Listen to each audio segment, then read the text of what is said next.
Good afternoon. It is Tuesday, January 17th.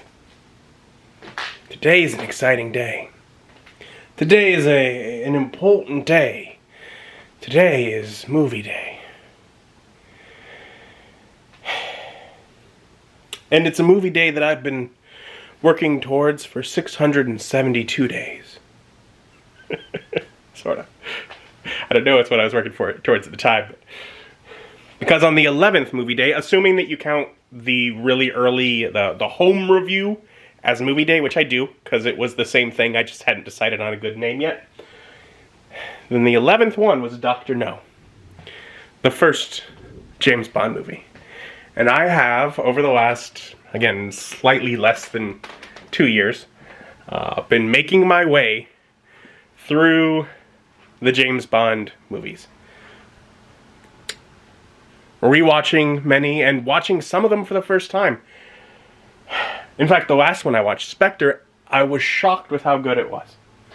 To the fact that it ended up tied for my second favorite James Bond movie, which I was not expecting. I was not expecting anything coming out of Daniel Craig to quite be that good.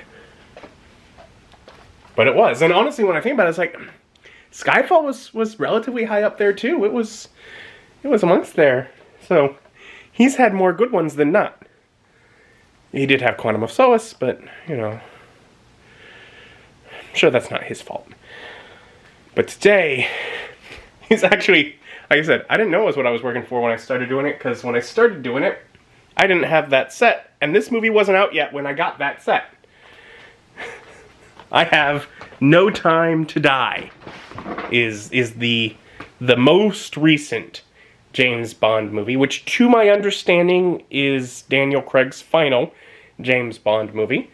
So I will be finally catching up, and therefore whenever we get a new James Bond, I'll be ready to hop in from there. Won't that be exciting? I'll have seen all of them up to that point.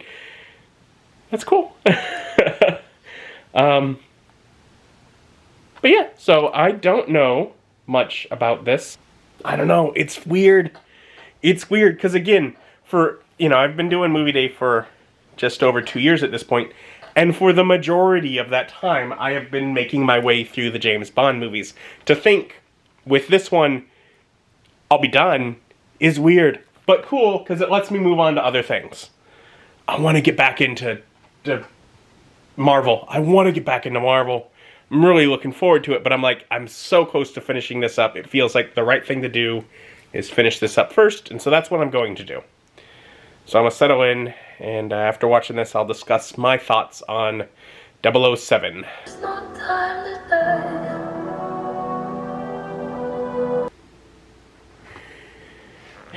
And I would give 007 No Time to Die a 7.9 out of 10. It's not the best James Bond movie, but it is a very good movie. From the back of the box. Daniel Craig returns one last time as James Bond. Starring alongside Oscar winner Rami Malek in No Time to Die, Bond has left active service and is enjoying a tranquil life in Jamaica. His peace is short-lived when his old friend Felix Leiter from the CIA turns up asking for help. The mission to rescue a kidnapped scientist turns out to be far more treacherous than expected, leading Bond onto the trail of a mysterious villain armed with dangerous new technology.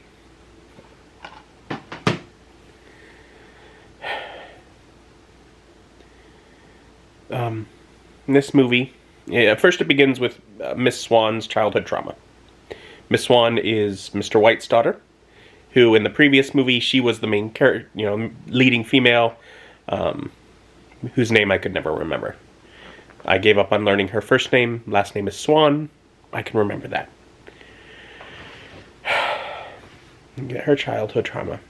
And then we flash back to her with James after he's retired. They're driving, and she says something like they're in the car and they're going ridiculously fast. Like, can you go any faster? He's like, we don't need to go faster. We have all the time in the world. And I just said, no. Because he's told someone that before. When he got married. The end of Her Majesty's Secret Service. We have all the time in the world. And I got sad at that point. And that was just... we move on. He actually retires.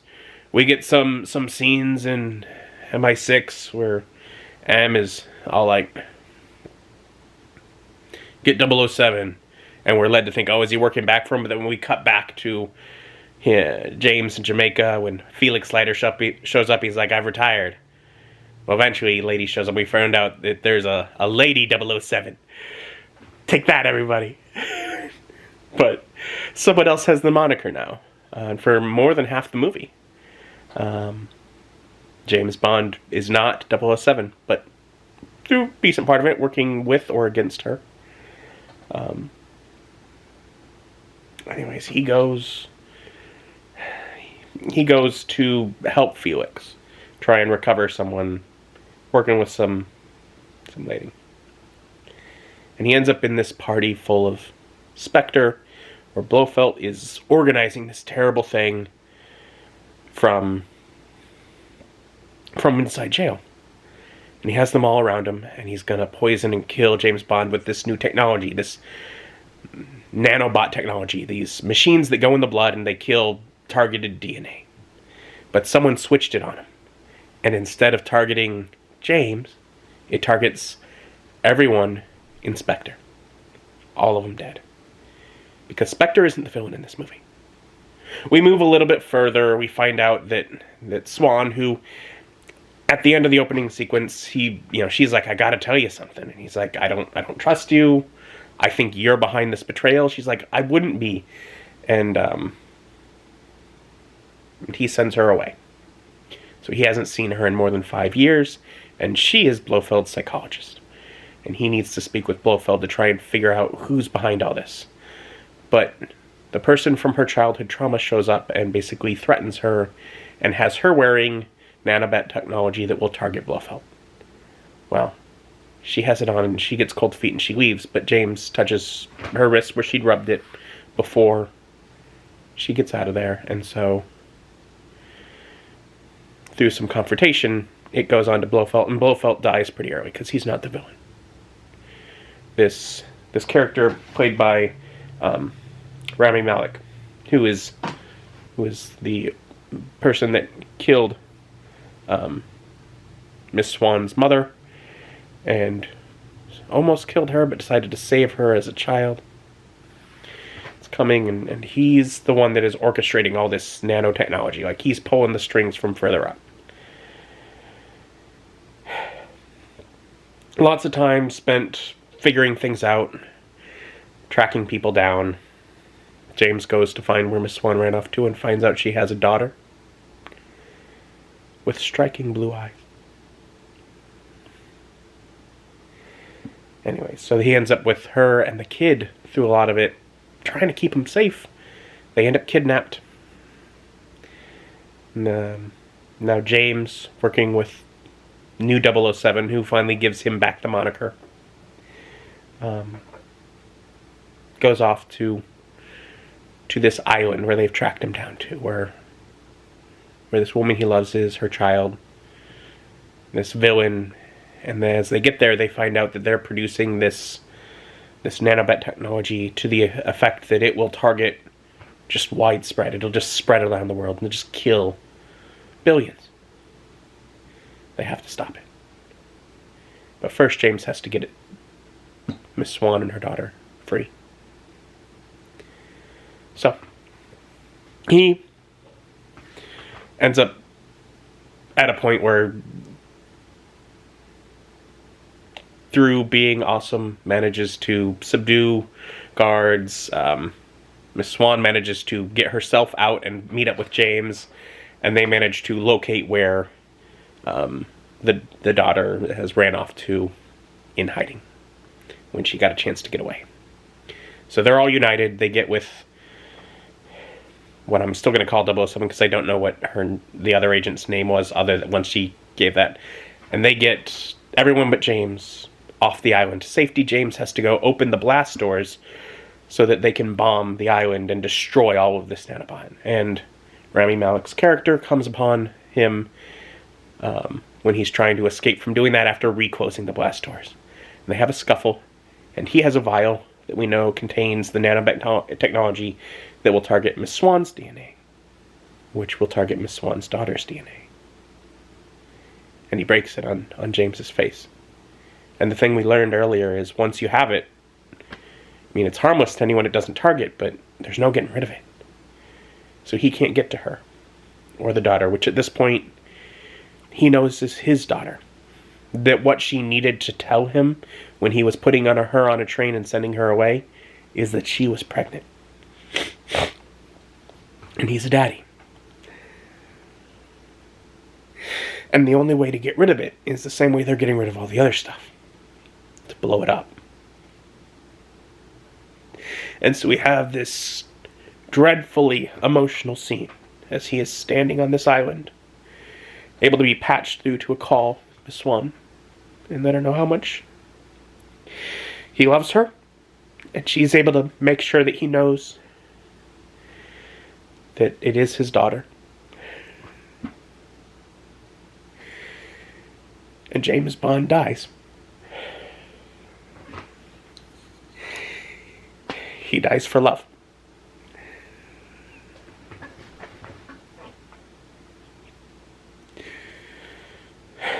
Because Miss Swan does have all the time in the world. But James doesn't. And I knew that there was like a controversy around the ending of the movie. I thought it had something to do with M, but it was about killing James. It was Ralph Fiennes had made a comment about it. Like I'd seen a little snippet of an interview from him about his thoughts about the controversy. But I thought it was about his character. But he was just the one, I guess, being interviewed. So I misunderstood. So I really had no idea going into the movie what was going on. And so throughout the movie, obviously I was kind of shook up from even just him saying the words, "We have all the time in the world" in the beginning.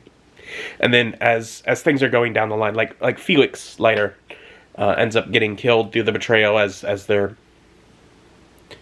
trying to get away from the whole thing with Spectre, all the mass Spectre agents being killed before getting back to deal with Blofeld, and that made me cry too, especially because they made a point for Felix to point out that he has a family before that mission.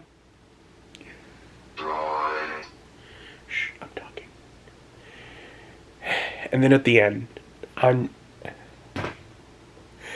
am still a bit of an emotional wreck from it because it was a lot. I mean, there was a fair bit of traveling, but not a huge amount. It did go to Jamaica. That's a cool James Bondy kind of thing. But it didn't quite feel like the scale and presence of a traditional James Bond movie. But it was a good movie. It was an emotional wreck of a movie. It focused more on the character. We ended up where it felt like the first third of the movie was almost tying up the cliffhangers they'd left in the previous one. I mean, they used those cliffhangers again to spur on story in this one, but because the first goals of this guy that's going to destroy, billions of people, his first goal was to destroy Spectre because he wanted revenge for what Spectre had done to him when his whole family killed him when he was a child, and he's scarred from their attempt to kill him, but they'd failed. And that's why he'd win after Mr. White's family, because Mr. White had worked for Spectre in, Miss Swan's childhood trauma. But at the end of the credits, it did say James Bond will return. So we know we're getting more James Bond. And I don't know how that works. Do they just do a full reboot? Maybe.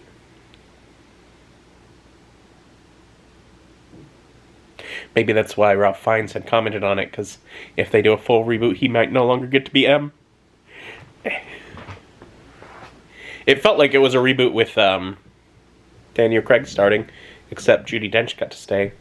Maybe he'll be just as lucky. Anyways, so that movie made me cry, and that's good. I like that in a movie. Admittedly, I like that. Things I've said before. Crying is my drug. It releases all the whatever chemicals and stuff in my brain, and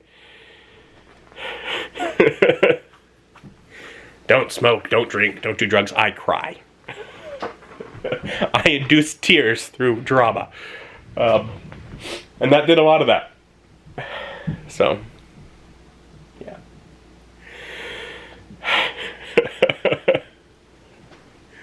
But, I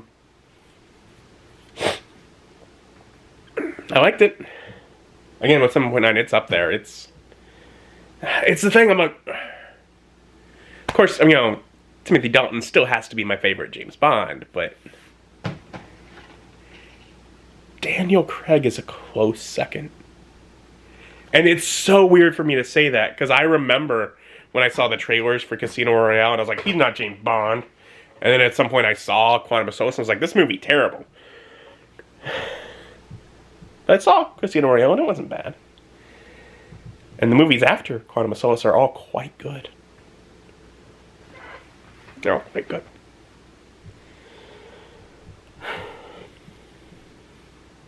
And the most crazy thing is, because of some of those original opinions, I had not seen very much. I'd missed out on several of Daniel Craig's movies because I'd thought poorly from the beginning. So a lot of these were new. And I'm like, oh wow, these are good. Anyways, I've caught up with James Bond. Just in time for his passing.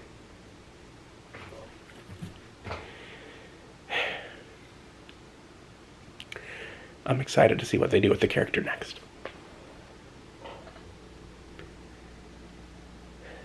Thank you for joining me. Join me as my journey continues.